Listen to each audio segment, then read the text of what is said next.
เสียใจด้วยนะท่านนางฟ้าท่านช่างน้ำหนักไม่ผ่านตาช่างเราหักหมดแล้วเสียใจด้วยท่านจะไม่สามารถที่จะไปเล่นสงกรานต์ที่เมืองมนุษย์เขากำลังเล่นกันสนุกสนานเลยเสียใจด้วยนะท่านนางฟ้า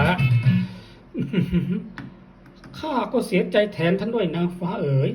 ท่านต้องติดตม.เมืองยักษ์ไปอีกเป็นวันเลยละหรืออาจจะ2 วันด้วยซ้ำนะโถข้าไม่น่ากินทุเรียนเยอะเลยไม่น่าเลยปะโถเอ้ย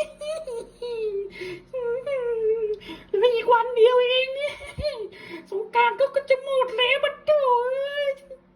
เหลือใจจริงๆเลยนี่ไม่น่ากินทุเรียนเยอะท่านอย่าเสียใจไปเลยท่านก็รีบไปบำเพ็ญภาวนาอดอาหารซะข้ารับรองว่าท่านจะไปทันแน่ๆเลยแล้วลองมาชั่งน้ำหนักถ้า50 กิโลเราจะปล่อยท่านผ่านไปเล่นสงกรานต์ที่เมืองมนุษย์